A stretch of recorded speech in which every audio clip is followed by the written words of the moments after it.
Assalamualaikum warahmatullahi wabarakatuh. Berjumpa lagi dengan saya, Ibu Ana Widyastuti. Video ini adalah video lanjutan kedua dari video solusi tepat mengatasi 77 permasalahan anak.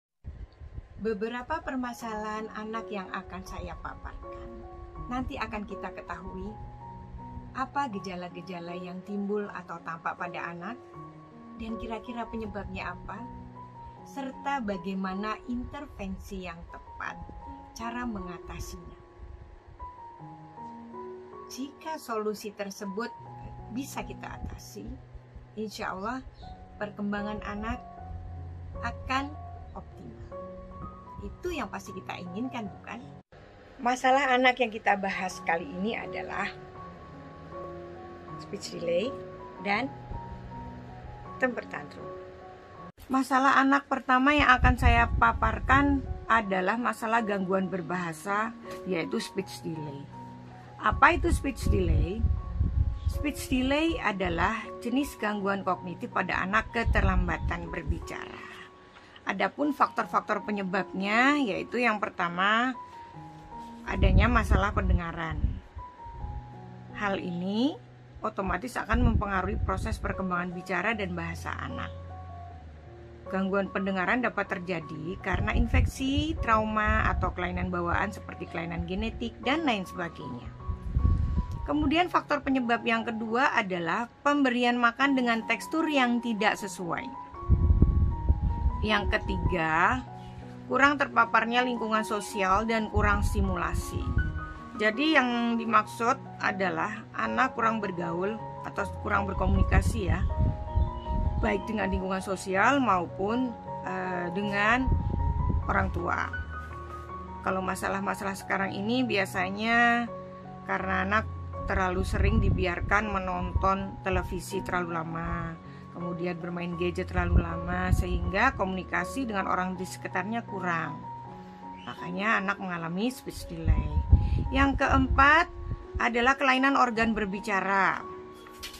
Organ berbicara ini misalnya lidah pendek, kelainan bentuk gigi dan rahang bawah, kemudian bibir sumbing dan kelainan laring. Sehingga ketika anak mengucapkan sesuatu, dia akan kesulitan. Contohnya saja, kalau anak mempunyai lidah pendek, dia akan mengalami kesulitan dengan mengucap huruf T, N, dan L, dan lain sebagainya. Nah, sekarang bagaimana intervensi dan cara mengatasinya? Memang ya, stimulasi pada anak ini harus dilakukan sejak dini agar anak terhindar dari masalah keterlambatan bicara. Tapi orang tua, ayah ibu nggak usah khawatir, karena ada hal-hal yang bisa dilakukan untuk mengatasi keterlambatan bicara pada anak. Yang pertama, lakukan diskusi sederhana dengan anak. Misalnya, sering mengajak anak ngobrol, kemudian berdiskusi, dan tanyakan pada anak kartun kesukaannya atau hal-hal yang disukai anak atau kegiatan yang dilalui selama satu hari. Ciptakan suasana yang menarik sehingga anak akan tertarik juga ketika ibu mengajaknya berdiskusi. Kemudian yang kedua, ajak anak untuk belajar bernyanyi bersama. Bernyanyi itu memang merupakan suatu kegiatan yang menyenangkan, apalagi dengan suasana yang santai. Berikan lagu anak-anak dengan kata-kata atau lagu yang liriknya sederhana dan nadanya sederhana. Lakukan nyanyian dengan memberikan sedikit gerakan sehingga anak akan merasa tertarik dan menambah kosakata anak. Kemudian yang ketiga, rutinlah membacakan buku cerita atau mendongengkan pada anak. Selain bernyanyi, nyatanya bercerita dengan menggunakan buku-buku dongeng dengan gambar itu lebih menarik lagi, karena ini juga salah satu cara untuk mengatasi speech delay pada anak. Jadi jangan malas ya untuk orang tua, ayah ibu membacakan anak dongeng sebelum tidur. Karena selain meningkatkan daya imajinasi dan meningkatkan kosakata anak, mendongeng atau bercerita juga bisa menambah waktu berkualitas antara anak dan orang tua. Kemudian yang keempat, terapi wicara. Apa yang dilakukan orang tua? Misalnya begini, meminimalisir penggunaan TV, kurangi menonton televisi ataupun bermain gadget, karena hal ini akan mengurangi komunikasi dua arah, sehingga anak kurang kosakatanya dan malas untuk berbicara. Kemudian ajarkan bahasa tubuh atau bahasa isyarat sederhana. Selanjutnya adalah buatlah gambar-gambar yang bisa Anda tempelkan di kulkas. Tempelkan magnet dan beberapa gambar makanan atau benda kesukaan anak di pintu kulkas, sehingga ketika anak ingin mengambilnya, ia akan memberikannya kepada Anda. Selanjutnya adalah habiskan waktu 40 menit untuk bermain bersama anak, karena bermain ini memang sangat penting sekali. Kemudian gunakan kartu bergambar atau flashcard. Anak-anak tidak hanya belajar dengan cara auditori dan visual saja. Anak dapat menyentuh dan merasakan kartu flashcardnya. Gunakan bola kapas dan sedotan. Taruhlah bola kapas di atas meja atau lantai. Sekarang ambil sedotan dan minta anak untuk meniup bola kapas sejauh mungkin. Latihan meniup ini dapat melatih otot mulut anak untuk membantu anak belajar berbicara. Kemudian minum. Gunakan minum dengan sedotan yang beraneka macam bentuknya, seperti sedotan yang melingkar, berombak, dan lain sebagainya. Kemudian minuman pun juga yang berbagai macam tekstur, misalnya air, susu, milkshake, jus, dan lain-lain. Hal ini bertujuan untuk membantu memperkuat otot mulut dan mempermudah anak berbicara ketika mereka sudah siap. Nah, yang ini juga bisa Anda lakukan, seperti taruhlah benda di luar jangkauan agak jauh, kemudian letakkan benda yang anak inginkan di luar jangkauannya, sehingga ia akan berusaha meminta bantuan pada Anda. Ajarkan anak untuk mendatangi Anda dan menarik tangan Anda dan mengajak ke kulkas misalnya, untuk mengambil gambar yang ditempel di pintu kulkas. Nah, selanjutnya ajarkan bahasa isyarat, meminta tolong sambil mengucapkan kata tolong ketika memintanya. Nah, karena orang tua adalah model bagi anak dan anak akan lebih suka berbicara ketika mereka menginginkan sesuatu. Yang terakhir adalah berikan reward kepada anak, berikan pujian kepada anak atas usahanya. Misalnya dengan bertepuk tangan, memberikan pujian, memberikan elusan di kepalanya, kemudian memeluknya, dan lain sebagainya. Karena memuji anak itu akan sangat berpengaruh pada keberhasilan mereka. Karena anak akan merasa dihargai. Masalah yang kedua adalah temper tantrum. Apa itu temper tantrum? Temper tantrum adalah masalah perilaku anak-anak prasekolah dalam mengekspresikan emosi secara agresif atau ekstrim. Biasanya ini terjadi pada anak yang sangat aktif dan energinya berlimpah, seperti ledakan kemarahan, rasa frustasi yang ditunjukkan dengan menangis. Biasanya anak tuh menangis, teriak, melukai diri sendiri, bisa melempar benda, membanting diri ke lantai, memukul kepala, tangan, atau kaki. Nah, ini biasanya terjadi pada anak usia 15 bulan sampai 6 tahun. Salah satu penyebabnya adalah anak tidak mampu mengungkapkan perasaan dengan kata-kata ataupun ekspresi yang diinginkannya, sehingga anak mengalami frustasi. Nah, adapun gejala-gejala atau ciri-ciri yang tampak pada anak yang mengalami temper tantrum ini, yang pertama adalah memiliki kebiasaan tidur, makan, dan buang air besar yang tidak teratur. Lalu anak ini juga sulit menyukai situasi, makanan, dan orang-orang yang baru. Dia suka menyendiri, ya. Kemudian anak lambat beradaptasi terhadap perubahan.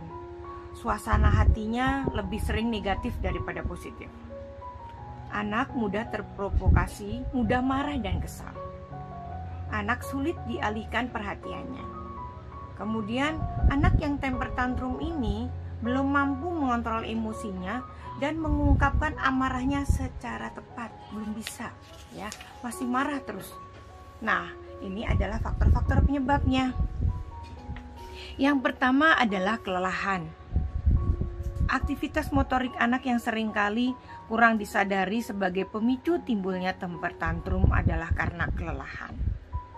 Kemudian yang kedua, frustasi. Biasanya karena ada keinginan yang tidak terpenuhi atau usaha yang dirasa tidak pernah berhasil baik. Rasa kecewa, kemudian frustasi. Yang ketiga adalah kelaparan. Perut yang kosong akan memicu rasa emosi yang tinggi pada anak. Lambung yang kosong seringkali menyebabkan anak cepat merasa mual dan tidak enak badan. Yang keempat, penyebab temper tantrum adalah karena sakit. Rasa sakit pada anak seringkali menyebabkan anak mengamuk, karena ia sendiri juga bingung apa yang dirasakannya. Nah, untuk anak usia TK ini, tidak semua anak bisa mengungkapkan apa yang ia rasakan. Anak hanya merasakan apa yang merasa tidak enak, sehingga respon yang ada seringkali tidak tepat. Penyebab selanjutnya adalah ngantuk, merasa tidak nyaman, overstimulasi, dan kemarahan. Nah, kemarahan inilah yang menyebabkan anak ini mengamuk dan sering terjadi karena beberapa hal, misalnya tidak terpenuhi keinginannya, mainannya diambil, atau sikap yang memaksanya melakukan sesuatu. Penyebab lainnya adalah kecemburuan. Biasanya di usia anak TK, keinginannya sama dengan teman-teman yang lain, terutama dalam hal kebendaan, misalnya mainan, tas, sepatu, ataupun baju. Rasa cemburu atau iri inilah yang terkadang muncul dalam mendorong anak untuk memaksa meminta sesuatu pada orang tua. Tapi dia belum bisa melihat kondisi atau keadaan yang ada. Penyebab selanjutnya adalah perubahan dalam rutinitas. Adanya perbedaan aturan atau kegiatan yang dilakukan, seringkali anak merasa tidak menyukai perubahan tersebut. Misalnya, pola asuh yang diterapkan di rumah serba boleh, tetapi ketika di sekolah sangatlah berbeda. Kemudian tekanan di rumah dan di sekolah. Saat ini anak mulai ingin menunjukkan bahwa ia bisa melakukan beberapa hal sesukanya, namun seringkali bertentangan. Karena ingin diperhatikan, tandanya adalah anak hanya tantrum kalau diperhatikan. Tantrum setelah keinginannya terpenuhi. Kalau tidak diperhatikan, anak akan berhenti tantrum. Selanjutnya adalah bagaimana peran orang tua atau guru dalam mengintervensi dan cara mengatasi anak yang tantrum ini.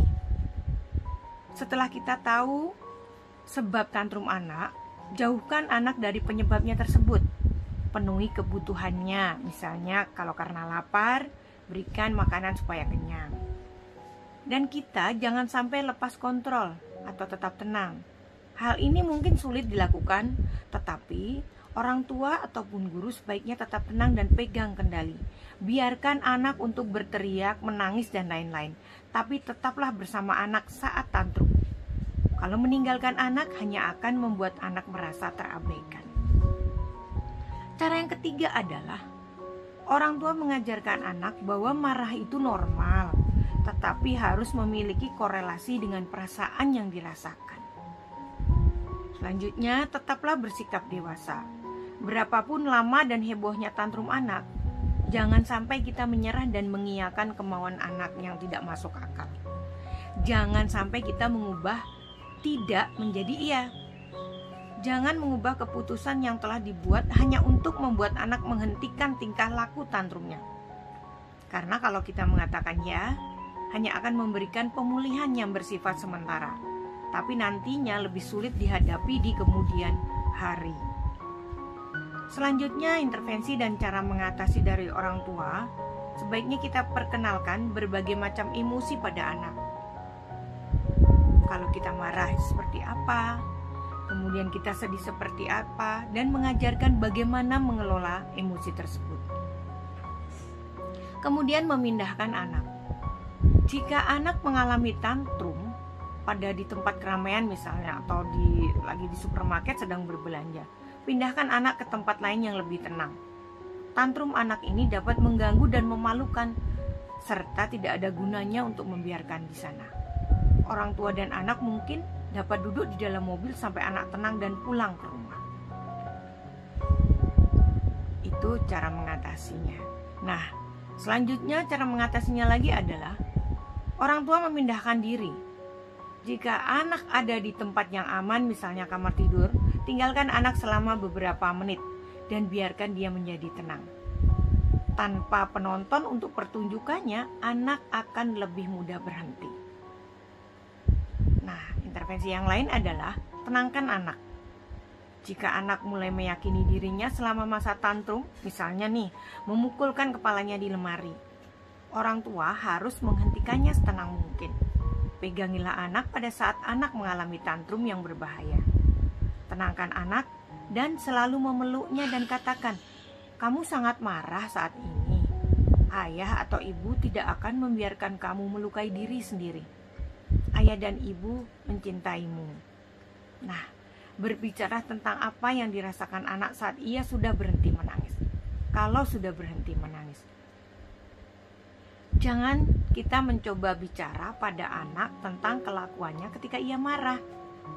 Bicara saat tantrum selesai, lalu diskusikan dengan anak bagaimana cara dia mengendalikan rasa marah dan frustasi.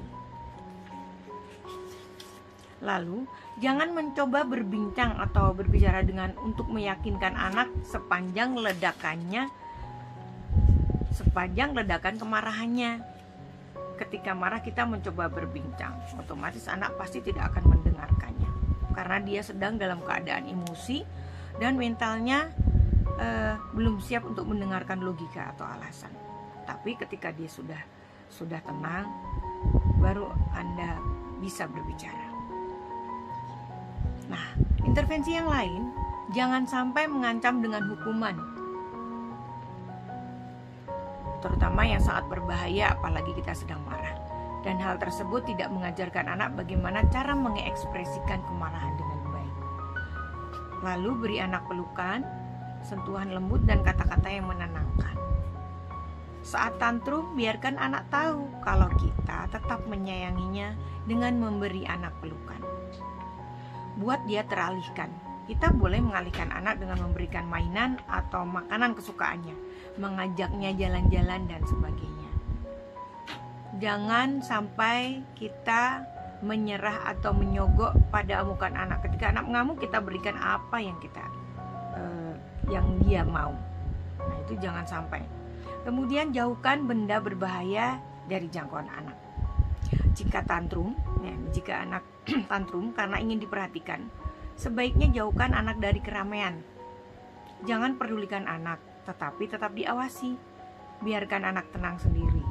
Setelah tenang, berikan anak pelukan dan beri penjelasan bahwa perilaku tantrumnya itu tidak bisa diterima.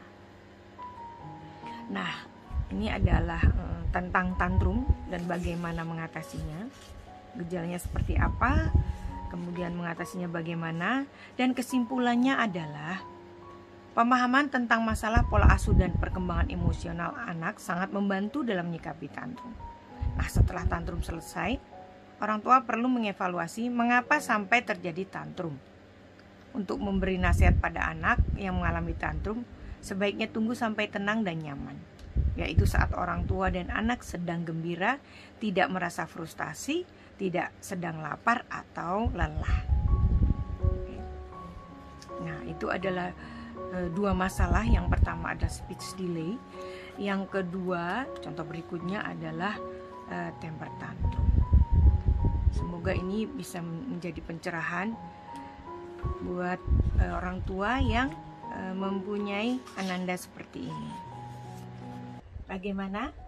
Mudah bukan penerapannya?